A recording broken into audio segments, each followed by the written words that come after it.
just let everybody know that the meeting is being recorded.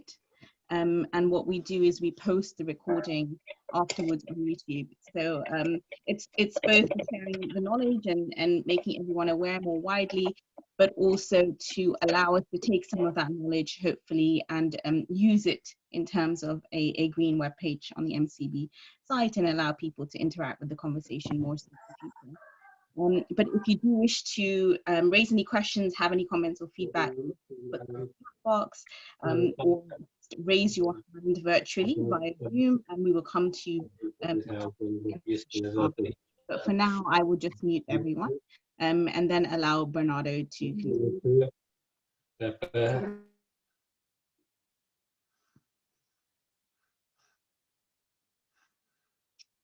Bernardo, take it away. Okay. Hello, walaikum salam. My name is Bernardo, and it is a pleasure to join you all here once again this Ramadan. And this is Eco-Iftar, and this is the third in series of 4 meetings concerning the search for environmental action in our communities. Eco-Iftars 2020 is a project taken by volunteers under the supervision of the Muslim Council of Britain. Our team initially aimed to mitigate the single usage of plastic, and naturally, this is the issue that brings us here. Today, we have the honor of having Julian Kirby with us, and Julian is a researcher and a plastic campaigner at Friends of the Earth. Friends of the Earth International is the world's largest grassroots environmental network, uniting 77 diverse national member groups and some 5,000 local activists on every continent. With over 2 million members, Friends of the Earth campaign on today's most urgent environmental and social issues, such as the current economic model and the corporate globalization. Therefore, promotes social justice and helps to create real sustainable solutions. Julian Kirby has been working together with Friends of the Earth for 15 years. During this time, Julian has been targeting plastic as a major problem of the environment. He has been leading campaigns on waste management and resource efficiency, and additionally, he has been advising authorities on measures of circular economy. One of the most relevant works he has been involved with is the UK Plastic Pact. This initiative encourages UK governments, businesses, and NGOs to tackle the problem of plastic waste. However, we would like to call your attention for the fact that these changes also rely on individual behaviors. Thus, Ashgar from Hydra Mosque will enrich our discussion by briefing us how his mosque put an end to single-use plastic. Before we start, we would like to hear from Ms. Afiz, the operation manager at the Muslim Council of Britain. Hello, assalamu alaikum everyone. It's a pleasure to see you again on the third Eco-Iftar. Bernardo, thank you very much for the introduction. I would actually like to start by thanking all of the volunteers who were involved in putting this together. So I know we have on the call Bernardo, Manuel, Muntasir, Shahab, and Hanan, who have been involved in putting together this series of Eco-Iftars, and to thank Friends of the Earth and IFES for their partnership on this as well. I know we weren't able to take forward our previous plastic-free campaign that we really wanted to do with mosques this Ramadan, but I think this has been a great way to engage despite the COVID-19 sort of restrictions that we have in place. So just quickly, as Bernardo said, my name is Lamis Hafiz. I am the operations manager here at the MCB. The Muslim Council of Britain is the largest Muslim umbrella body for Muslim organisations across the UK, whether they be mosques, schools, charitable organisations, professional networks, etc. You can find more information on us on our website, and please feel free to go on there and look at our Ramadan resources and also our COVID-19 resources during this time. But the history behind these Eco-Iftars is very much that we have been working on green campaigns with partners such as Friends of the Earth, IFES, and Keep Britain Tidy over the last couple of years, engaging in different ways on different levels. But this year we really wanted to consolidate that and push forward with the community to do more, and do more in a more structured and sustainable long-term manner, to try and make sure that our community could do as much as they wanted in order to engage on issues that have to do with sustainability, ethical living, and green living. And so the eco-iftars are a part of this, to allow during Ramadan for the community who is interested in these issues to come together, share a virtual iftar, talk about an issue of importance to them, and share a reminder as well. So as you will have hopefully seen, you can see on YouTube our previous iftars. This is just me summarizing as a reminder from MCB. If you wish to find out more, please go online. And also, if you wish to help us to do more, please feel free to donate online as well via our LaunchGood page. I will share all details in the chat on the side. But for now, back to you, Bernardo and Julian. Thank you so much for taking the time today.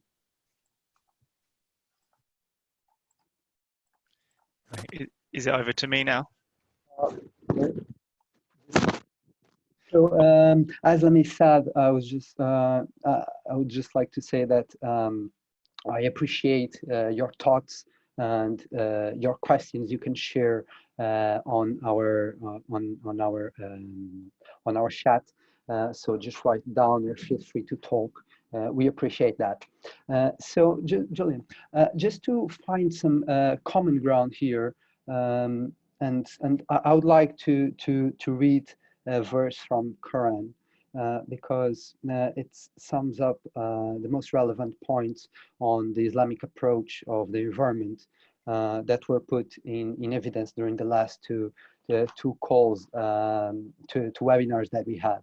So we recall when Moses prayed for water for his people, so we said, strike with your staff the stone, and there gushed forth from it 12 springs, and every people knew its watering place. Eat and drink from the provisions of Allah, and do not commit abuse on earth, spreading corruption. So what I like about this verse is the fact that it talks about the human condition, and the human condition as Khalifa on earth, and this is often translated as steward or guardian, or even currently friend of the earth. So as was said in the past meetings, this makes human beings having the total responsibility for the environment. Secondly, this verse also focuses on humans' dependence on the nature and tell us how important it is to avoid the corruption and the abuses. Thirdly, the spring is here seen as an announcement of provision. So what is here put in focus here is the functionality of the nature, and I think this point is especially interesting. But I have a last one that I'm sure you will like, because it's very related with your work. That is the role of water, and the water is here is seen as the source of life. So Julian, I've been studying your research about microplastics, and I was shocked by understanding that the air pollution that we so call as toxic emissions and plastic pollution are in fact two half related issues, but they are not the same thing. And how could you explain the different characteristics of this source of pollutions? Hi, can you hear me? Yes. Okay, cool. Well, firstly, hi, good evening, Assalamu alaikum, and thank you for having me here. It's great to join you, and I hope you're all feeling safe and well in these obviously scary times, and your loved ones are too. I really like that you've started with a question on water. Actually, we were talking earlier on, Montazir and I, about a multi-faith event that I organised when I was living in Australia, where I was running a campaign to stop fracking, unconventional gas extraction technique, and one of the spiritual leaders there stood up and he talked about how important water is, and then said how the Aboriginal people here water is absolutely integral to their sense of spirituality, and is something of just immense spiritual value, and how interesting it is that water is something that is just so highly valued and celebrated across all the great religions, and the idea of needing to look after water for the obvious reason, of course, that we survive upon it. And you've asked a question about what causes the pollution of water, but as I'll talk about in a minute as well, there are actually many other important areas in which water illustrates the broader point of needing to be mindful of how we tread on the earth or the seas, and how much resource we extract from the earth. In other words, why we need to tread lightly on the earth, and why we need to not be wasteful. To come to your question, the study that we did with academics at Bangor University was looking at freshwater inland water systems across the UK, and looking to see what plastic pollution was in there. And of course, plastic is a wonderful material that we use for all sorts of things. Take a look around you now. The chances are that you have been eating with a plastic utensil recently, that you're watching me and listening to me and us, with plastic in your ears, on the computer, holding the computer together, and so on and so forth. It's also in probably the rugs or the duvets or the mattress or the clothes you're wearing, or all around. And the problem is that we have got an incredibly versatile material that is very, very useful, but we are not mindful of how we are, if you like, custodians of that material whilst we're using it and afterwards. And so that material is escaping our grasp. It is slipping through our fingers, metaphorically, and particularly the smallest fragments of it, what we call microplastics, are escaping into the air. They're escaping into the water. They are running down our sinks, coming out of our washing machines, our clothes washing machines, and so on and so forth. They're ending up in sewage treatment plants, and then being scattered on our fields. 80% of the waste in sewage treatment plants ends up being spread on our fields, which you might think is a good thing. I mean, broadly, it is a good thing. It's returning nutrients to the system. There's a circle there, but unfortunately, it carries a lot of pollution with it, a lot of plastic with it. And so these are some of the reasons why that plastic is ending up back in those inland waterways, those streams and those rivers and those lakes and those reservoirs that we sampled, and also getting into the air that we breathe. And the problem, of course, with plastic is that it's persistent. It is an entirely artificial product that the natural world, that animals or bacteria, fungi, and such like, with the exception of very, very few that occasionally we find, we discover, and scientists get very excited about in the media, they don't digest. Nothing can digest plastic, so it sticks around for a long, long time. So, I was wondering, is the plastic in the air, is it a toxic emission? Is it the same as air pollution?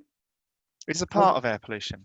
A significant part of air pollution is tire dust, and in fact, the largest portion of plastic pollution in a country like the UK that is escaping into the environment is actually the plastic, the synthetic rubber from tires. Tiny little bits of it that rub off as a car goes around a corner or such like, or plastic from brake dust. But it's also from clothes, those tiny little fibers you might see when you're lying in the morning and you've just opened the curtains, you see those little motes flying in front of you, then some of those are plastic. And a statistic that Dennis on call here often likes to point out is that we eat a credit card's worth, or we ingest a credit card's worth of plastic every week, which is quite a striking figure, isn't it? And actually, a lot of that is plastic that's landed on our food. It's not what was in the seafood that we may have caught and then eaten. So yes, it's all around us. The question as to whether it's toxic or not, we're in the early stages of working this out. Of course, in principle, we don't want to be ingesting this stuff. We don't want to be releasing it into the natural world. But there are some reasons why we should be concerned about it, because what plastic does is it provides, and this is unfortunately topical at the moment, I'm afraid, but it provides a breeding ground or a hosting ground for pathogens, things that can cause diseases, whether it's viruses or bacteria or other microbes. And in the natural world, that is actually a significant source of damage to coral reefs, where if there is plastic pollution, up to 80% of the reef will be diseased because of the plastic carrying disease onto the reef. Whereas naturally, without plastic pollution, only about 4% of the reef would be diseased. And the other thing, of course, is that the plastic can also harbour complex and toxic chemicals and then carry those into our bodies. Now, we don't yet know what the impacts of this are and whether we just manage to pass them through and out of us, or whether they stay in us and they build up or they interact with our bodies in other ways. But this is really the early days in sort of waking up to this. But what we do know for sure is we don't want to make the problem worse. And currently we're on a trajectory where we are making the problem much, much worse.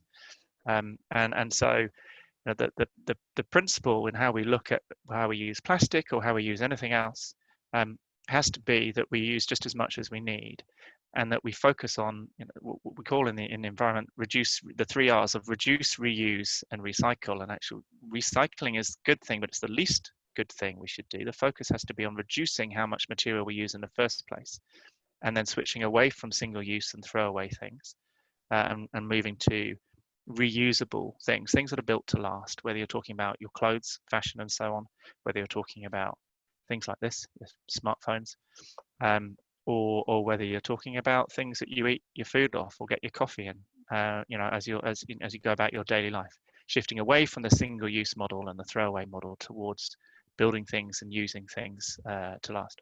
It is very interesting that you focus fashion as one of the problems, because I was wondering that most of these microplastics are also in our daily use objects, such as toothpaste. And I had the opportunity to recently, I'm going to show you here, how some of these brands and corporations are washing our mind, saying and promoting themselves as green and sustainable, when in fact they are not. So for example, I have here my toothpaste, and in the bag I just noticed that is save the water. So how does it come?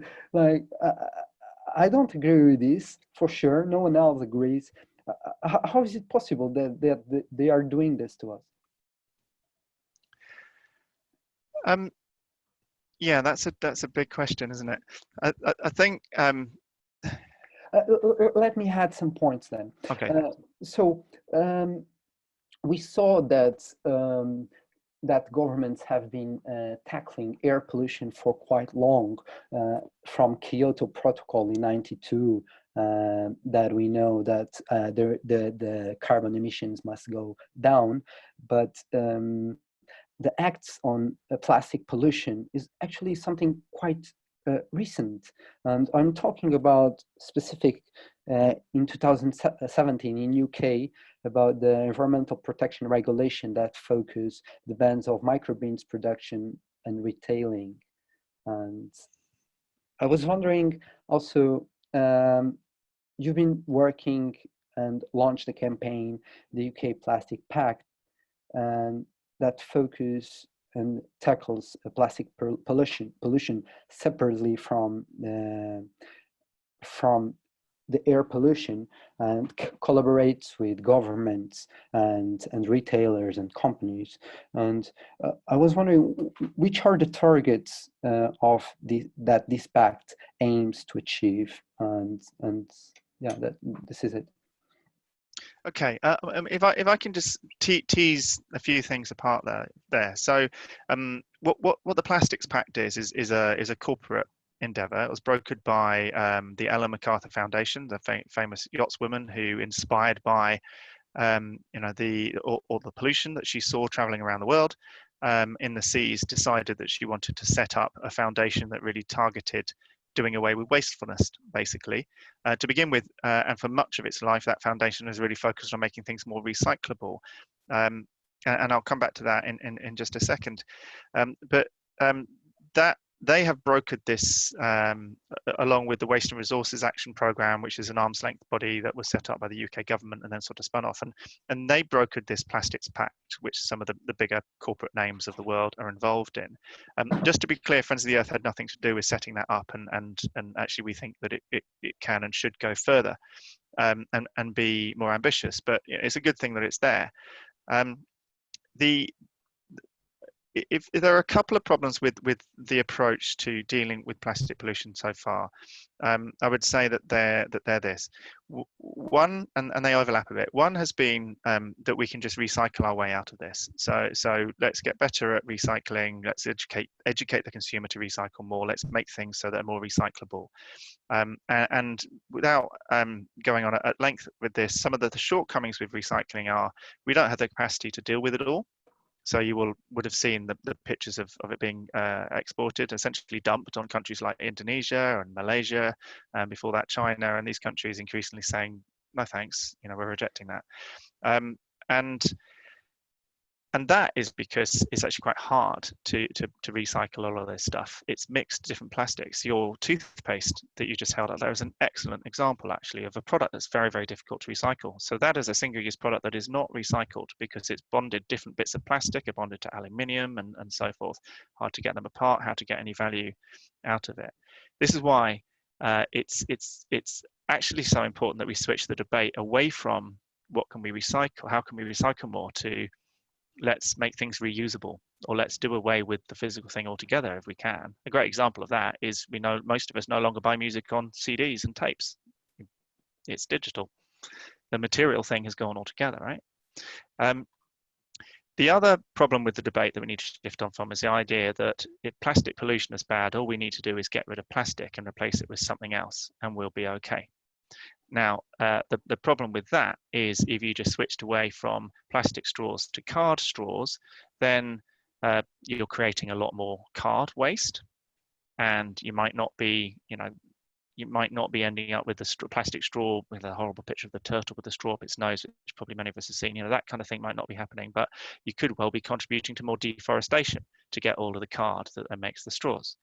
There are a lot of claims that alternatives to plastics look and feel like plastic, but they're quite compostable or biodegradable. But sometimes those claims don't stand up, or they require a whole new infrastructure to deal with them. So these are some of the reasons why we really need to focus on, as I said earlier on, reduction, prevent, and reuse. Now, you asked earlier on why in your toothpaste there you held up, the company making a claim about use less water, and is this greenwashing and so on. Of course, it's the right thing that we use less water. Leave the tap on and you're brushing your teeth, as we started this conversation with. But there's much more to that. And of course, the company wins some brownie points and gets to look good by putting that messaging on, and it is doing a good thing by educating people not to leave the tap on. Right, Julian, but it thank needs you to so do. much. Sorry to interrupt you. Let's take this moment for clapping for NHS. It's about 8 o'clock. So Thank you. We usually pause every week to do this. So Yeah. Thank you so much. Good point. So I'm just going to clap away here. Feel free to join me, guys, on the call. I'm going to do it with the mics on. Yeah. Well, we can turn them off as well if you want.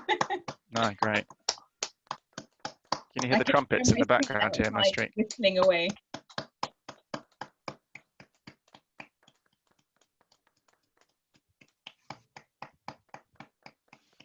People banging on pots and pans as well. I love it. All right, thank you so much. Sorry to have paused you there. Go ahead, Bernardo. Julian, you were focusing the debate is shifting in terms of more reusable methods, and also to creating alternatives to plastic itself. I have here a concern, which is in what manner Brexit is adding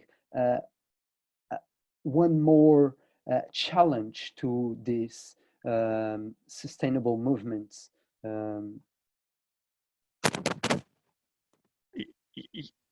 How is Brexit adding another challenge to sustainability? Exactly. Yeah. Okay. Wow, that's another big question. I'll just finish the thread quickly that I was on before, and then Yes, I can get absolutely. to that if that's okay. Because what I wanted to say is that what we're lacking, whilst it's good that Colgate writes, turn off your taps, basically, be water wise, whatever the message was on there. What Colgate is not doing is ensuring that the product that it sells to you can be reused or doesn't create a non-recyclable waste, which will end up in an incinerator, contributing to the climate emergency or polluting the environment or such like, or going into a landfill. And you could pick any other number of examples.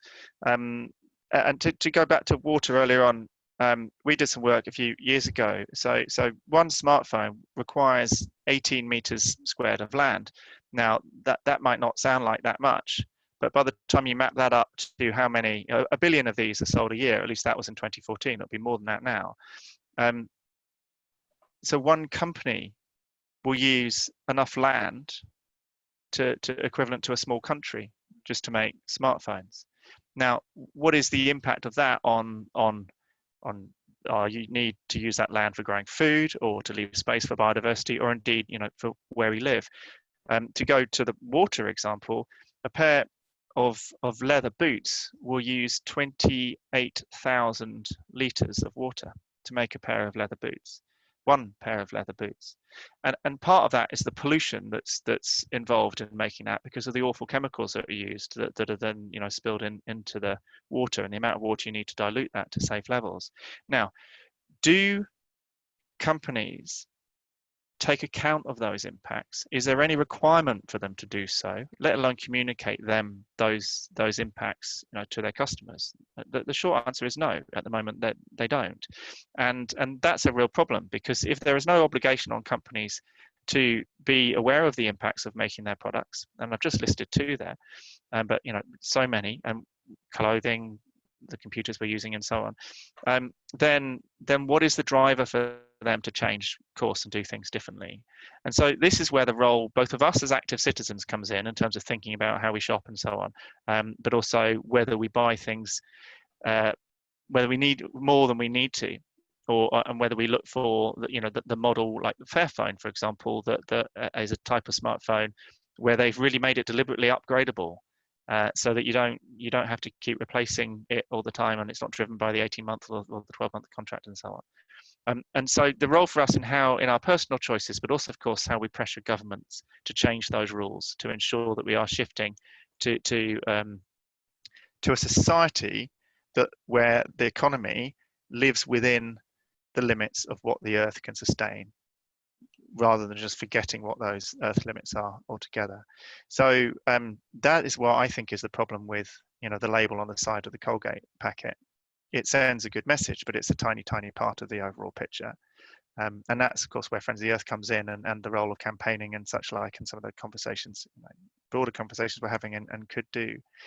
In terms of Brexit, then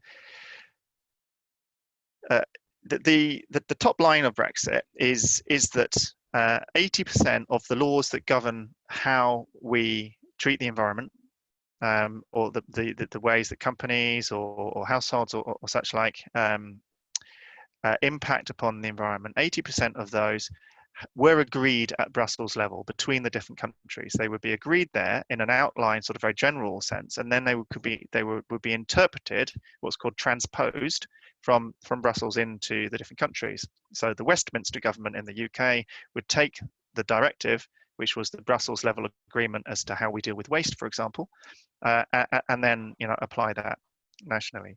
Now, all of that 80% has to be picked up in this country now, and has to be essentially rewritten and drafted in, and that's absolutely colossal.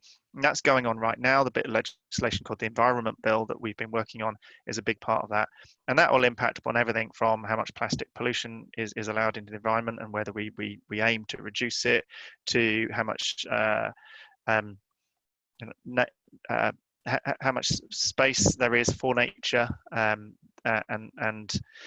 so much more, but also whether you can take the government to court for polluting or allowing the pollution of your environment.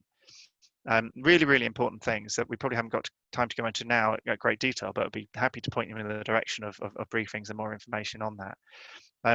And there are other bits of legislation there affecting how we grow and rear food in this country, the agriculture bill, for example, and various other things.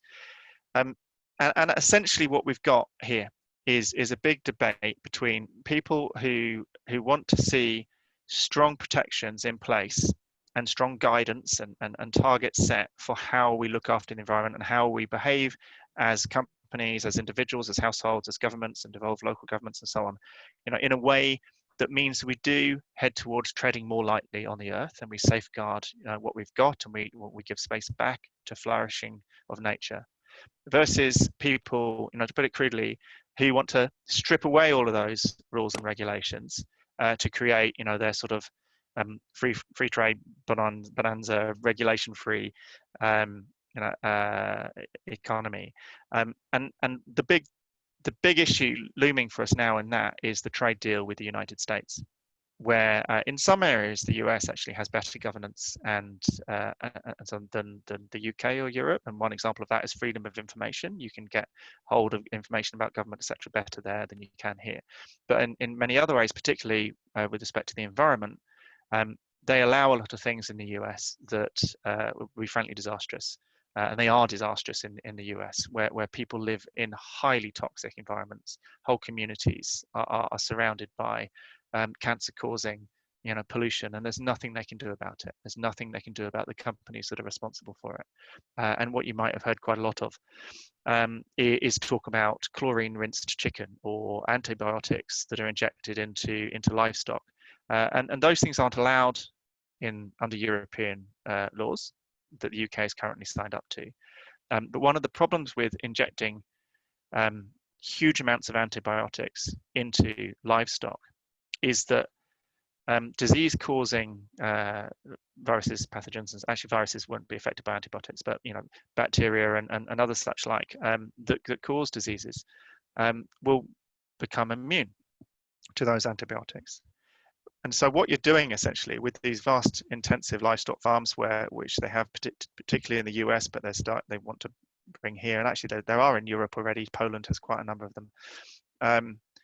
Is you basically have kind of a massive, great microbe pathogen gym, basically workout room, where natural selection is happening at an incredibly fast pace with respect to pathogens evolving resistance to the antibiotics that all the animals there that are jammed in close to each other, and therefore perfect transmission to each other conditions are a breeding ground for. And that is how things like pandemics happen. And so those sorts of conditions are and those sorts of risks are actually part of the reason why we don't want to have so much antibiotics injected into meat, and why we want to have a healthy way of rearing meat if you're going to eat meat. I personally don't, but I respect that other people do, and why you need to have an actually healthy farmscape in which, that's a word, it's not, I made it up, in which nature is able to thrive alongside the crops that we're growing, the food that we're growing for ourselves, because that creates a resilient ecosystem where unhealthy things aren't able to suddenly break out and just take over the whole thing. So it's all about creating conditions in which you have resilience, long-term resilience for the systems that we are living amongst and that we are part of. And the totally laissez-faire, regulation-free approach to growing food or any other part of the economy for that matter pushes us in the opposite direction. It pushes away from that sort of resilience of a healthy diversity, and that's very, very worrying. So sorry, a bit of a ramble there on Brexit, but the beginning of it was where it's come from and what the issues are, and the sort of the legislative, if you like, political challenge of replacing that legislation, and the live debate that's going on right now, and then the latter bit of what I just said is really about bringing to life some of the impacts, some of the decisions that we are grappling with. If we go down the route of a very free market, regulation-free American system, for growing our food, for example, then those are the risks that come with it, and that's why the likes of Friends of the Earth are opposing it. Julian, thank you so much for spotting some of the problems that we are facing in level of the environmental changes with the Brexit, and also the thanks for your comment on our food growing processes. It's super interesting, and I don't get tired of knowing more and more that the food that I eat is very unhealthy. So this is really a time for making the challenge, the change.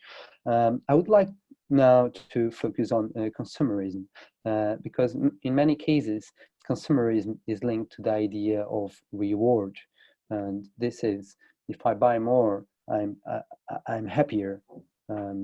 So how does it come that we need and we are challenged to think the other way around? And what are really the rewards of having and taking a sustainable life? I mean, these are the great questions of our day, aren't they? We have evolved, particularly in Western capitalist societies, and I don't say capitalist as someone who is then going to go on and say capitalism is bad. I leave that open to people to take their own views on. But we have a system where we are in a relatively unrestrained, sort of capitalist system in which we have competition, which drives diversity and drives the production, diversity of companies and so on competing with each other, unless it's utterly unrestrained and you end up with with just monopolies. But the idea is that system generates lots of different things that we can all choose from. And great, aren't we happy because we've got lots of things to choose and our standard of living goes up and so on. But what drives that is the very dark side of that, and there are many dark sides of this, of course, and so I'll just pick on one or two here. One of the dark sides of that is that in order for that system to work, you have to be induced to feel that you're missing out and that you need something, and that you will be better when you have bought that thing. And so the whole consumerist system that is inherently necessary for certainly the model of capitalism that we're living with depends on you feeling not good enough unless you've bought something, new. And when you do buy that something new, then you do get an endorphin rush. It plays on how our biochemistry is set up, how we are evolved to act as animals. We've discovered something, good feeling. And that motivates us to go out and keep looking and discovering stuff again in future, which ideally would be a new food source or a new source of water or of spiritual wonder. We're intelligent animals. But the problem is that and as I say, I'm only taking a very, very narrow part of this whole debate, is that we have got a fantastically refined, very sophisticated system in which companies know exactly how to press your buttons so that through their advertising and such like, so that you don't feel good enough until you've bought their thing, which of course then shortly afterwards you'll be made to not feel good enough until you've bought the next thing, because the model can't work otherwise. And the challenge really is how to break out of that. But I think part of breaking out of that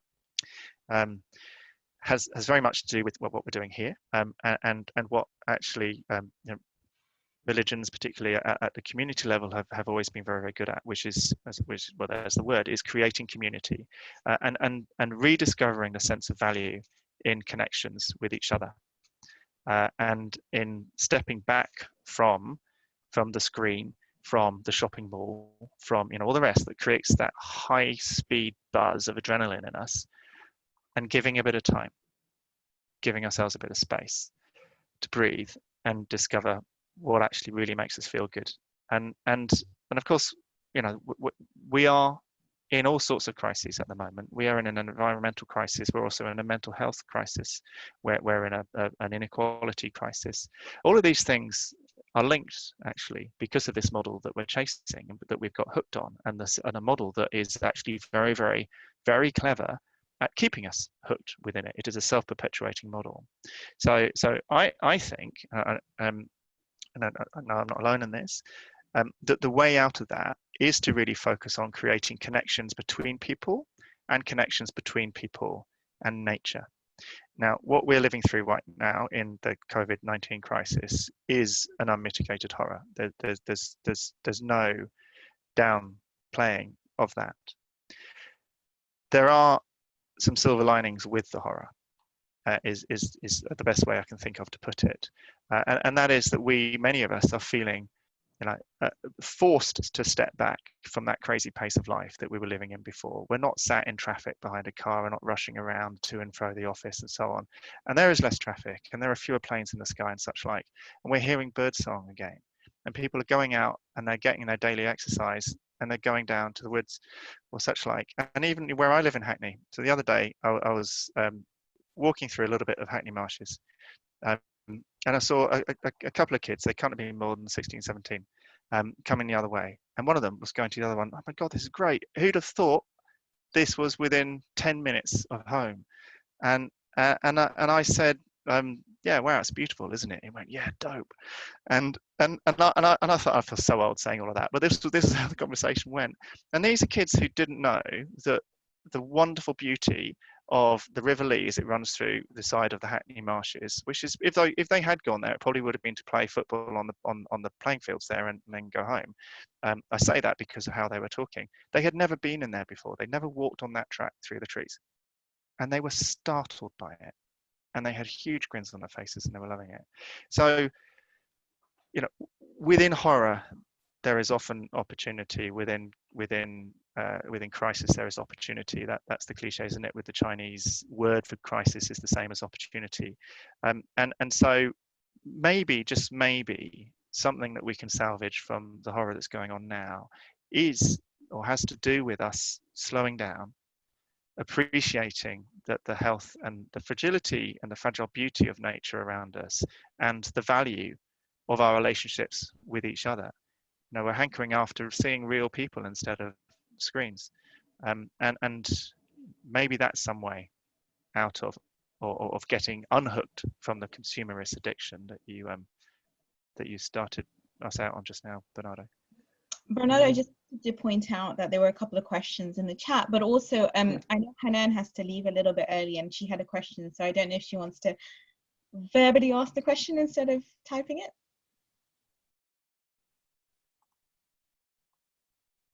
Yes, I'd love to ask a quick question, if that's okay. Okay. Hi, Julian. Hi. Hi. No, I just wanted to ask, kind of related to pollution, but not necessarily plastic, because you mentioned before that you had experience in WA about doing oil exploration and campaigning against that as well for pollution. Because I did a bit of research on Arctic oil. And I'm just curious from your perspective that whether COVID is, because I know COVID is affecting kind of oil prices in that sense, but do you think it's also going to affect the exploration in the Arctic, or do you think it's still going to go ahead? And are there ways, are still like, are organizations such as FO preventing it from happening or things like that?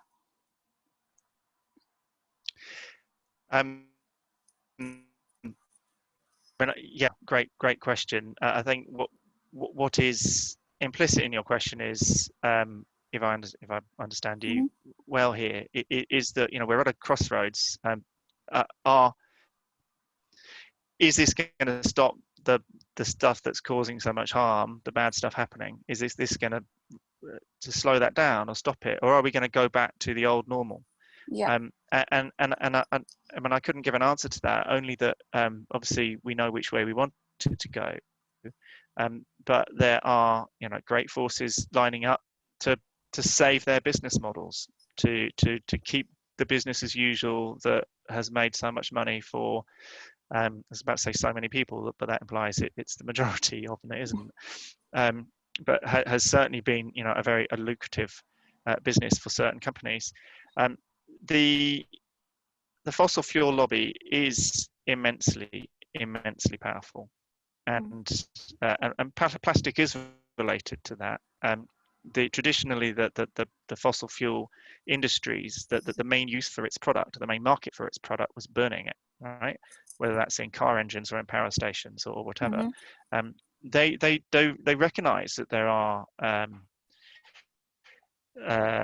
growing imperatives and growing regulations around reducing how much we burn fossil fuels, and we've nearly done away with coal in this country now, and the proportion of oil and gas has diminished and renewables have grown. That's happening around the world. And so what they're doing is they are sinking trillions of dollars into making plastic out of fossil fuels. That they are repurposing the industry in order to keep us extracting. And of course, what happens then to a lot of that plastic is it gets burnt. So you've ended up actually burning the fossil fuel anyway. So in terms of, is Arctic drilling going to go ahead? Well, you can bet that Shell will try their best to make it go ahead. And I say Shell because they were the last ones I saw that are trying to do that, but they're not the only ones. We have to do everything that we can to essentially kill the fossil fuel industry, to properly end demand for drilling for oil and gas and coal. And Friends of the Earth has a big campaign running and growing around creating that movement, founding climate action groups. I don't know where you're calling in from, but there's bound to be a climate action group near you. I'm in the UK. Okay, well, I meant within the UK. So when I said Friends of the Earth, it was Friends of the Earth, England, Wales, and Northern Ireland that I work for. Friends of the Earth Scotland are separate. But yeah, so there's 200 or so, just fewer of those groups around the country at the moment. It's all about creating a movement that is trying to push for that transition away from the fossil fuel-based economy. And we can do that from the bottom up in terms of our individual actions, but more importantly, in terms of how we shape the decisions made at our local council level, local authority level, and at national level and international level. But it's going to be, the thing I want to underscore with is that it's going to be a fight that takes a while, and a big fight. And you can see what's happening. Again, I hate to keep bringing it back to plastic. It's the area that I know best. But there are these overlaps here. The plastic industry is using the COVID pandemic and the crisis very much as a way of trying to push back on bans on needless single-use plastics, straws, coffee stirrers, and such like.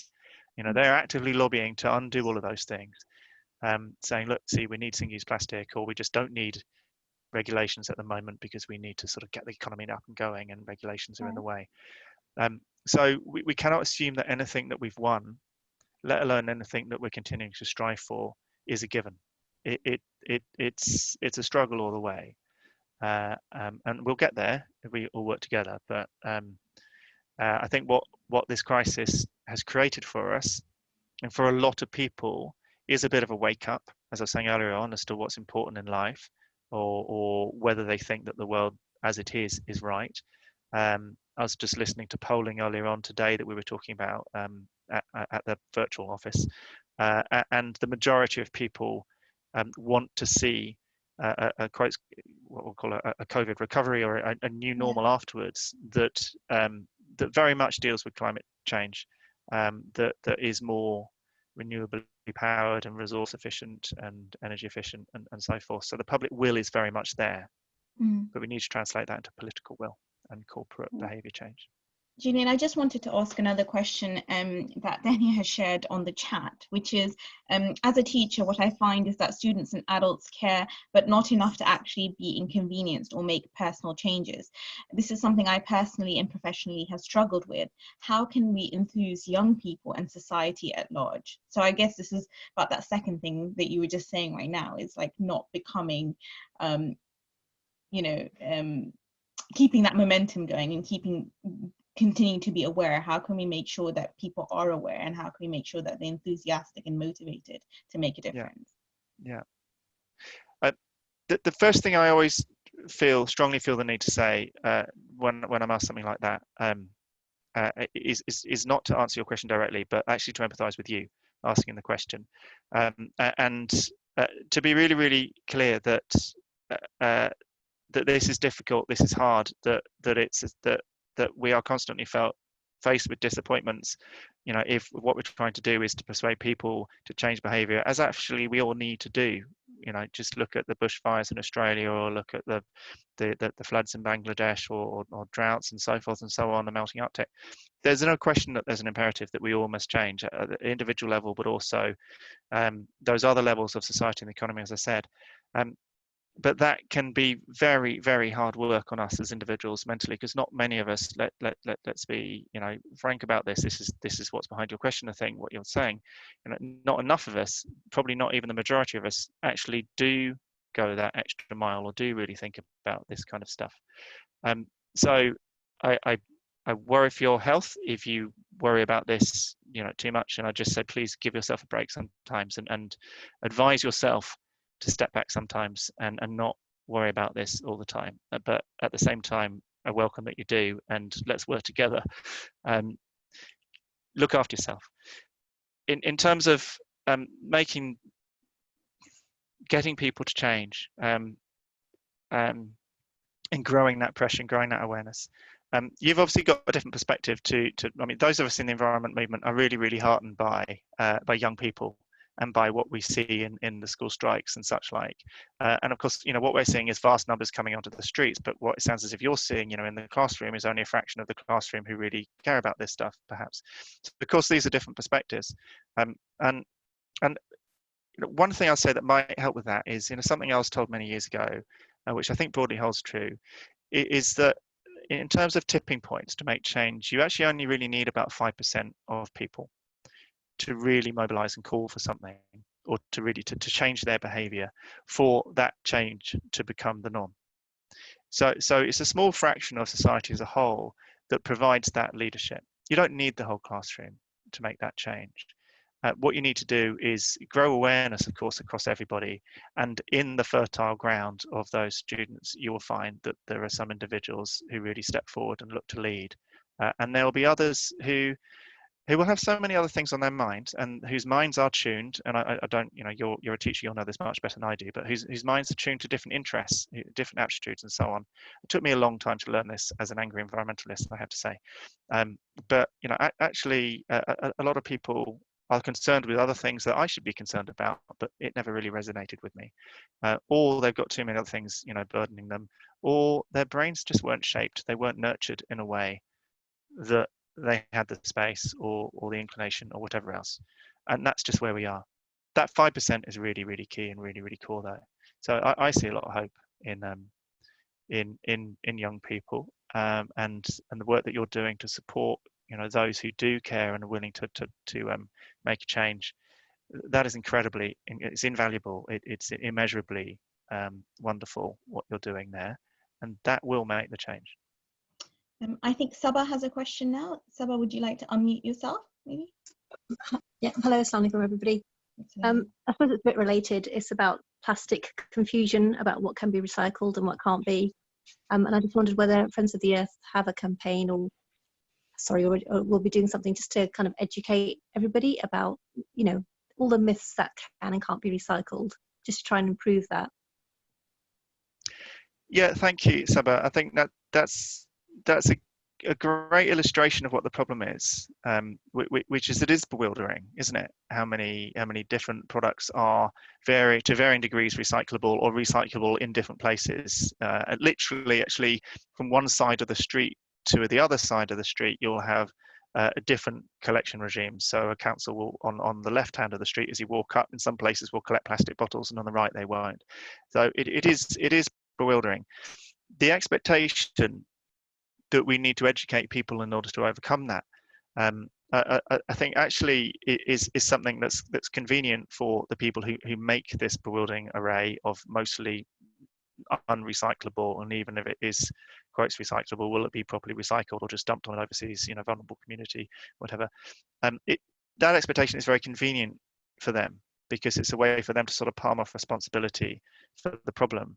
So it's important that we strike the right balance between, you know, pushing for greater awareness of what can be recycled where, and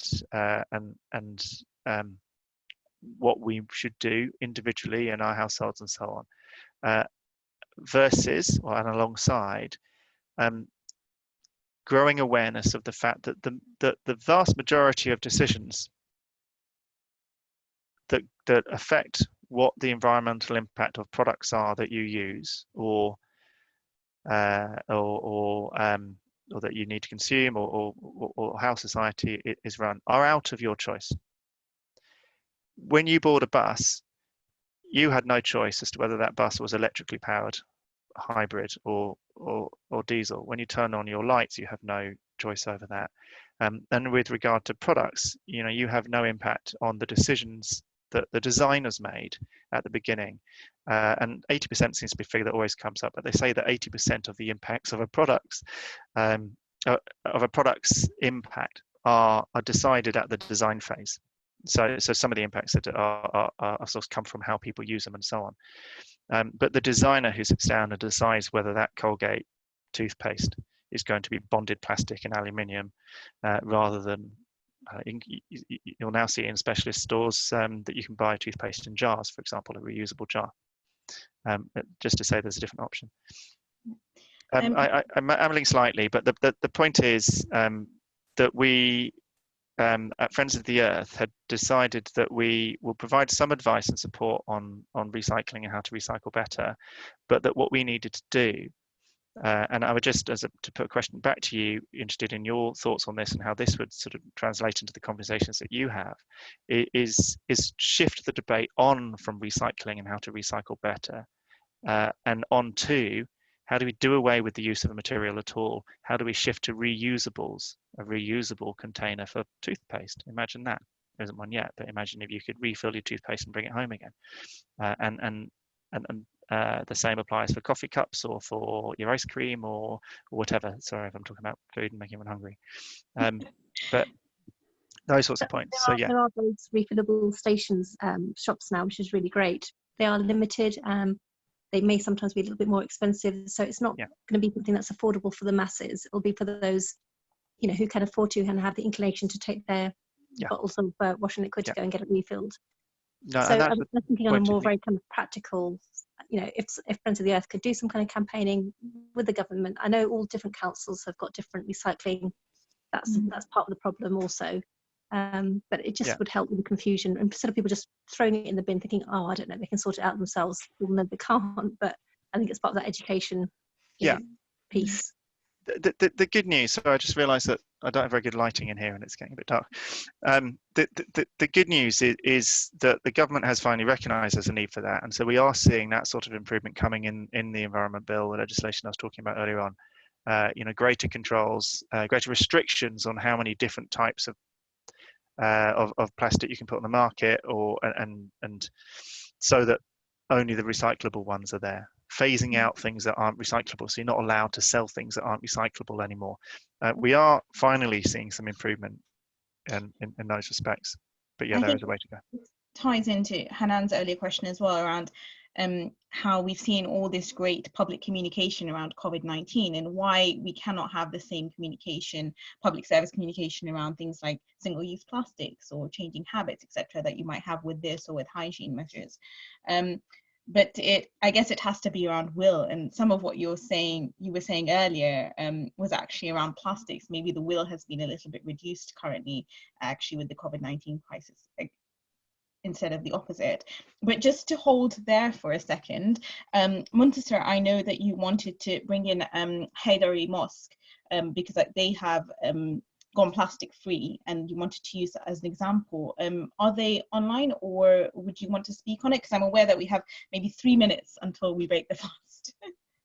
No, unfortunately, I don't see them online. But in a nutshell, I think they're inspired by either directly or indirectly by FOE's work. And they have last year in 2019, recognizing the impact of their plastic use, they have eliminated it amazingly. And they have changed their practices, and they've started to use other products, disposable in some cases and not disposable in some cases. So what Julian I think is saying is, exemplified in that when they've made a decision as a group, as a mosque, and they've implemented it, and they stuck with it, and they engaged with the council to make sure that things were recycled. So it wasn't just a consumption decision, but it was also a civic decision as well.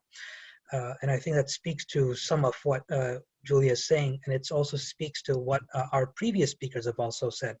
So I think that's it just shows that change is possible, and if we work towards it, that's how it works. That's how we do it.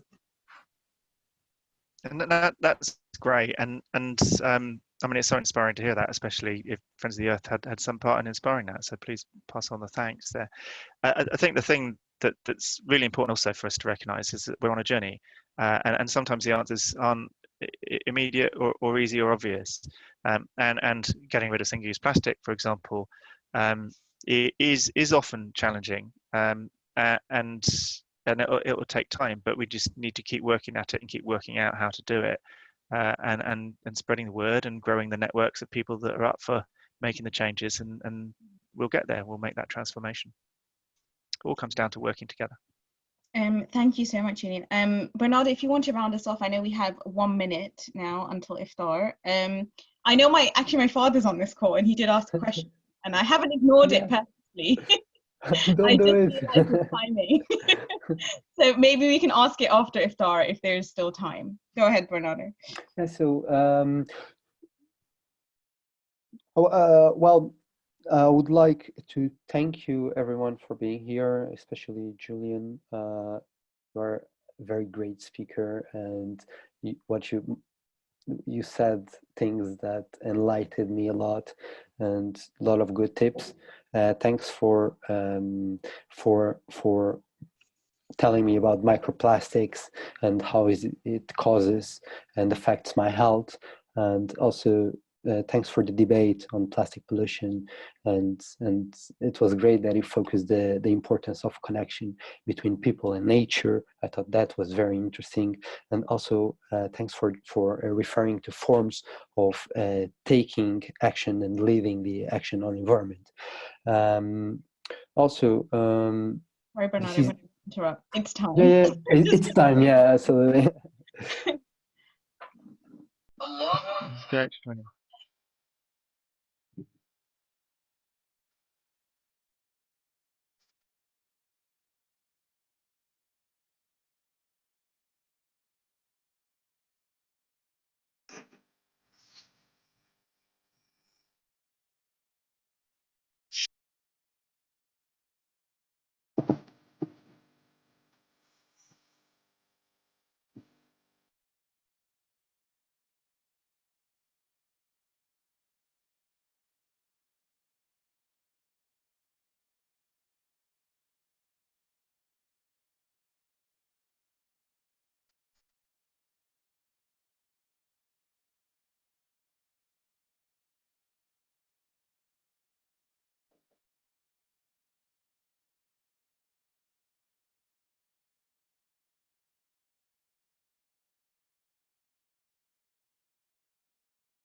Thank you so much. If you want to take a moment just to make a quick prayer or dua, please do, and then Bernardo, you can continue.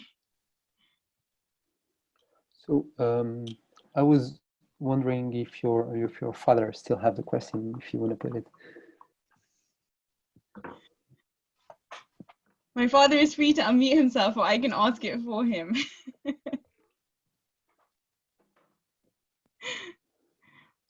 I believe his question actually had to do with the melting of Arctic ice and glaciers and the reduction of permafrost. And he was asking if there was a danger of old dormant microbes emerging for which we have no cure. I don't know if, Julian, you're positioned to answer that. The short answer is yes. Pardon the pun, but the health warning is this is clearly not an area that I'm at all expert in, but it is one of the worries, absolutely. One of the many worries with the melting of the permafrost.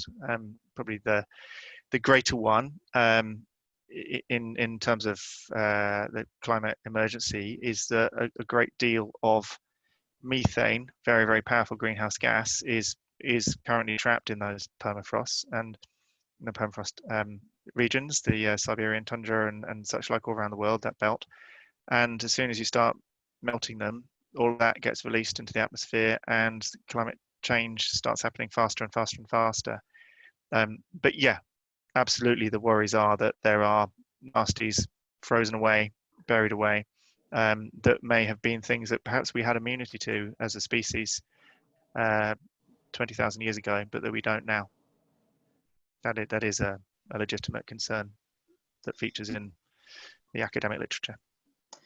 And I think just on that, you know, very quick and harmful increase in terms of methane, this is also always my worry when we talk about increase in intensive farming in certain parts of the world where there are either burning rainforest or clearing land, because obviously we have these like peat forests, right? And there's so much CO2 locked up here, and actually people don't realize, as opposed to trees, it's that soil, it's that bottom layer which we're burning, which has such a huge impact. And that, I know you didn't want to tell people to become vegetarians necessarily, and I know my office crew know that this is my personal mission in life, is to get people to reduce their meat consumption.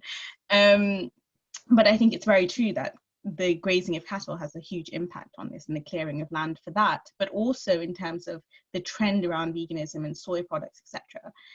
But also the use of things like palm oil, like this is all linked together in that larger industry, right? And how industry tries to keep along with the trend, but the change doesn't really happen in how we look at the consumer culture of our world and how that really impacts. Yeah. So, I mean, I would agree with all of that. Is there a question in that? Because I just think, yes. It wasn't really a question, it was just a conversation. Yeah. I mean, we're post-iftar now, technically, you know, we can end. I just thought it just raised a similar issue. Yeah. No, I mean, absolutely. And actually, well, I mean, you mentioned peat there, and peat is an incredibly valuable, precious habitat, and yet it is being, you know, ripped up in this country, particularly in Ireland, and put into the compost, the peat bags that you'll buy. I don't know if B&Q still sell it. I think they do. You know, but others, yeah, high street, you know, garden centres who are selling this stuff. So it's tragic in terms of biodiversity, but also in terms of climate. Peat is a carbon store, and you know, many of the forests, like much of the Indonesian rainforest that's being felled is peat forest, and so you've got the double whammy of destroying the triple whammy, destroying the biodiversity of the forest. You're releasing the carbon from the burning of the trees where they're burnt, and then you also have the release of the carbon that's locked up in the peat under them. So yeah, we need to talk about peat more. Sorry, I just threw that out. No worries. It sat in my brain, but I know I'll come back to Bernardo to round up as well, but thank you so much. And just in terms of our habits in Ramadan as well, I think, you know, we talked very much about plastic reduction, we talked about water here today as well, and I know that we can take away as well that, you know, the habits of the Prophet, peace be upon him, but also the habits we are pushed to follow in our Islamic traditions are very much about not being wasteful. So, not wasting food, not wasting water, not littering as well, and things like that. So that's very much part of the Islamic ethos. But even if we look at how, the Prophet used to perform his ritual ablution, his wudu, before prayer, he used to use a very small amount, a small jug of water, as opposed to us now, where we probably keep the tap running all the time whilst we're sort of washing away, right? So I think if we, although it is about systems and about, it's not just about personal change, I think, Ramadan is also very much about changing your personal habits for the betterment of yourself. And these are small things that we can do that I think will have great benefit just in our daily routines and allow us to make change and keep that awareness in our heads that this is something that we should be making change on. But back to Bernardo, I think we can round off and then we can let everyone go and feed themselves. Yes, absolutely. But thank you, Lamise, and thank Julian for your last comments. We reached the end of our third Eco-Iftar, and I would like to show my gratitude to all of you that were here and share information or just listen to us, and especially to Julian for his time and for his valuable work. And I would also like to call your attention for the fact that we will be here the next week at the same time with Rabia Mali to talk about the stewards of the earth and the prophetic tradition. And yeah, thank you. And thanks personally. It's been a great honor and a privilege and just wonderful to be with you guys and join you tonight. Thank you for inviting me. And for Friends of the Earth, thank you to all of you at the MCB. It's been wonderful working with Friends of the Earth and the MCB so closely, and I look forward to us doing more so in future. Thank you all. Look forward to more activities post Ramadan and hopefully continuing this campaign. Thanks so much, everyone. I'm going to end the call now. So have a great iftar and have a good Ramadan and see you next week. Thank you, everyone. Thank you. Bye. Assalamu alaikum.